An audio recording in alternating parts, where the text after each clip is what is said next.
Hello, Robs. I'm back with more Cruel as the Grave by Eden Southworth. Although I'm not a particular fan of romance or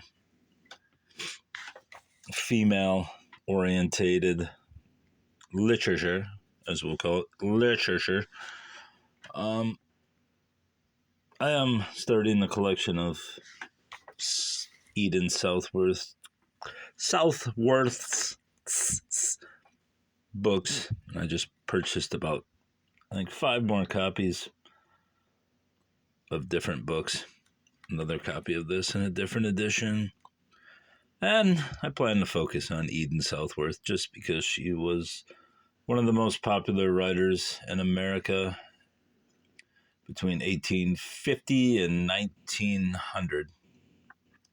She ranked up there with Twain. So anyway, let's get back to this. So expect more of her and cats and whatever the hell else comes up. Chapter 9, The Guest Chambers. Deserted rooms of luxury and state, which old magnificence had rudely furnished with pictures, cabinets of ancient date, and carvings gilt and burnished by Hood. The carriage drew up at the foot of a flight of stone steps leading to the front entrance of the house. The double oak doors stood wide open, showing the lighted hall and a group of people waiting. Sybil looked eagerly from the carriage window.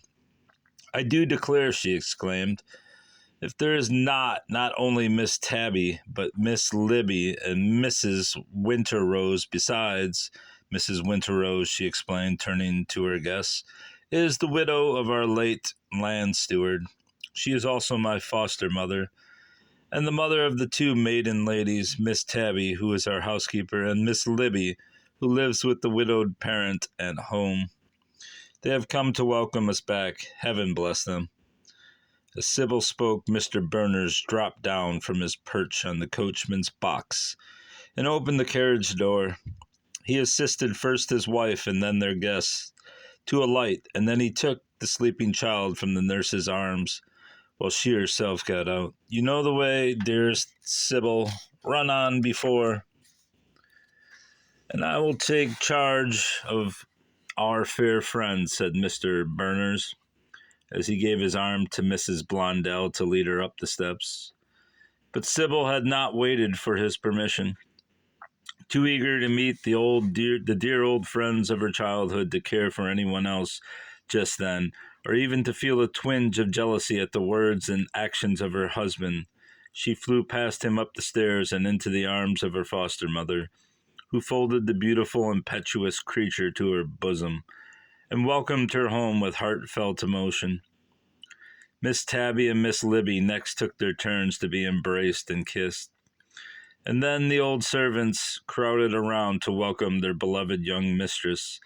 To every one of them she gave a cordial grasp of her hand and loving words. "It is very delightful," she said with tears of joy in her eyes. "It is very, very delightful to be so warmly welcomed home. Everything as well as everybody welcomes you home, Miss Sybil, even the black torrent.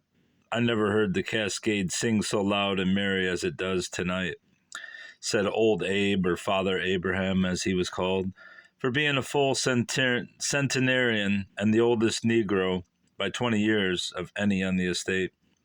"Thank you, dear Uncle Abe. I know you all welcome me home, and I love to think that my torrent does too. And now, Miss Tabby, you got the letter I wrote from Underhill asking you to have the spare room prepared for the visitors we were to bring with us," inquired Sybil, turning to her housekeeper.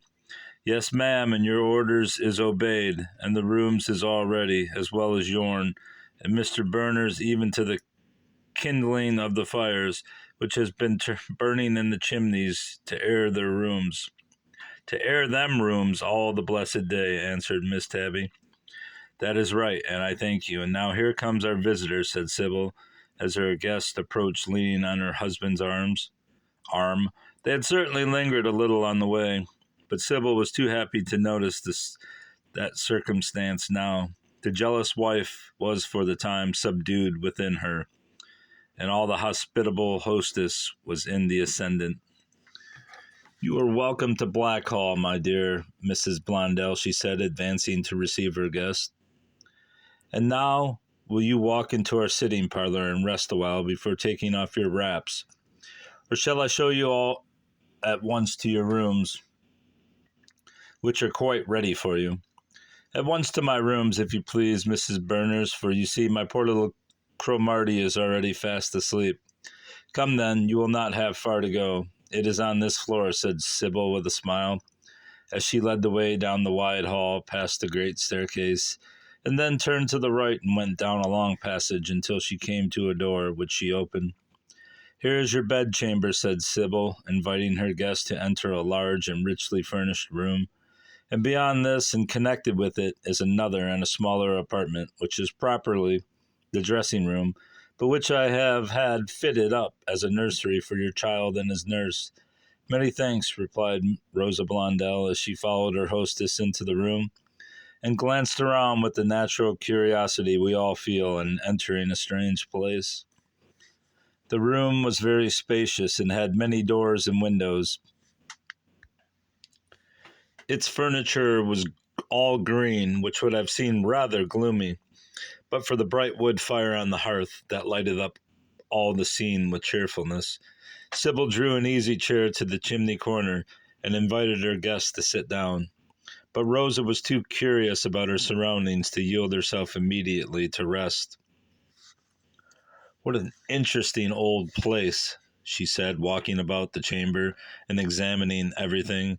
Meanwhile, the nursemaid, more practical than her mistress, had found the door of the adjoining nursery and passed into it to put her infant charge to bed. "Oh!" exclaimed Rosa, who had drawn aside one of the green moreen window curtains and was looking out. "Oh, what a wild, beautiful place! But these windows open right upon the grounds, and there are no outside shutters. Is there no danger?" "No danger whatever, my dear Mrs. Blondell. These windows open at the back of the house upon the grounds, which run quite back to the foot of the mountain. These grounds are very private, being quite inaccessible except through the front grounds of the house," said Sybil soothingly. "But oh," whispered Mrs. Blondell, nowise tranquilized by the answer of her hostess, "oh, what are those white things that I see standing among the bushes at the foot of the mountain? They look like tombstones," she added with a shudder. "They are tombstones," replied Sybil, in a low, grave voice. "That is our family burial ground, and all the Berners for 7 generations lie buried there."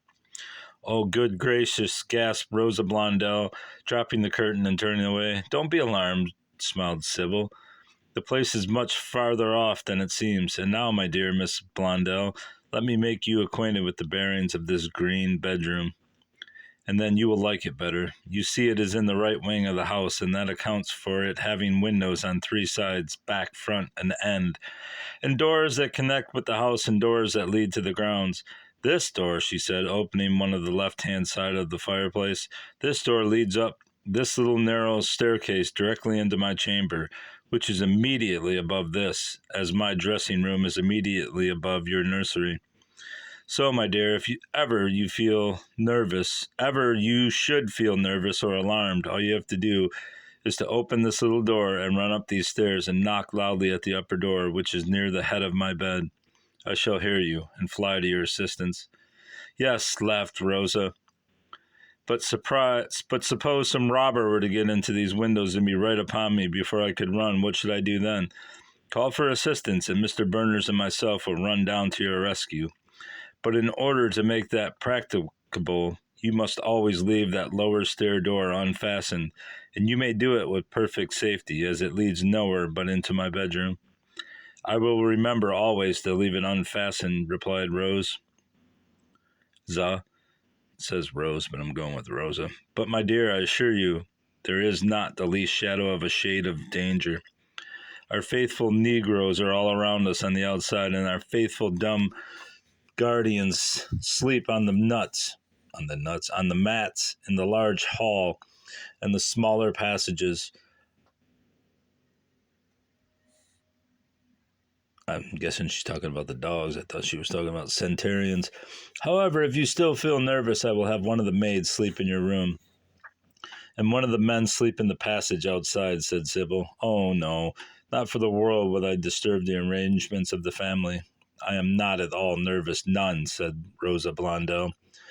Then, dear, get ready for supper, for it has been ready for us for an hour past, and I am sure you must need it. I will, with your permission, go up to my room by these stairs, and when I have changed my dress, I will come down the same way and take you in to supper, said Sybil, as with a smile and a bow, she opened the door and slipped away up to her own room. Rosa Blondell passed into the little adjoining nursery to see after her child. The room, small as it was, had 2 windows, one west and one south, and a little fireplace north. The east side was only broken by the door that communicated with the bedroom. There were green curtains to the 2 windows, green carpet on the floor, and green covers to the rocking chair and the child's chairs, which were the only ones in the room. There was a cot bed for the nurse and a crib for the child. A well-supplied washstand completed the furniture. The child lay sleeping soundly in his crib, and the nurse sat by him, occupying herself with some white embroidery that she habitually carried in her pocket to fill up spare moments profitably. Crow is quite well, Janet? Inquired the young mother, approaching and looking at her rosy boy. Yes, me lady, and sleeping like an angel, answered the woman. These are very comfortable quarters, Janet. Yes, me leddy, though the roaring of yon black torrent, as they cat gars me grew. I wonder, does it always roar say loud? Oh no, Janet. Mr. Berners says that it only sounds so when very much swollen by the rains. And Mr. Berners should know. Aye, ma'am, and say he said, and a very fine gentleman is that laird. I think that's Irish. He is not a laird, Janet. There are no lairds in America. And what will he be then, ma'am? Simply a gentleman, Mr. Berners. It is a pity he is not a laird, ma'am, and a duke to the lack of that. A princely gentleman he is, me leddy. I quite agree with you, Janet. Well, leave your charge for a moment and come and arrange my hair for me. Unluckily, I cannot change my dress, for my luggage was left behind at Blackville, and I don't suppose it has arrived here yet, said Rosa Blondell as she returned to her room, attended by her maid. But there, an agreeable surprise met her. She found her trunks set in order, ready for her. I declare, there they are, and I suppose the servants who brought them, finding the door wide open and no one in the room, just put them in here and retired. Janet, open the trunk and get out my black velvet and point lace set. I must not wear anything very light and gay on this first evening, after a fatiguing journey, when we all feel so tired as to be fit for nothing but bed, said Rosa Blondell, throwing herself languidly into the green-covered easy-chair before the dressing-table. And dead me, Letty, there's nae dress ye look sae well in as that bonny black velvet, said the maid. Rosa knew this well, and for this reason perhaps selected the dress. The maid quickly and skillfully arranged her mistress's hair in its natural golden ringlets that needed no ornament whatever. And when her toilet was complete, Rosa Blondell's fair beauty was even more resplendent than usual from its contrast with the rich blackness of her dress. A star upon the brow of night, quoted Sybil, as she entered the room and stood for a moment in involuntary admiration. Then, with a smile, she drew the arm of her guest within her own, and led her off to the supper table, where they were joined by Mr. Berners. It was a warm, wainscoted little room, with crimson carpet and crimson curtains, a good open fire of hickory wood, and a small but luxuriously spread supper table. Mr. Berners led their guests to her place at the board, and left his wife to follow. These courtesies were no doubt due the visitor, yet they made the wife's heart ache.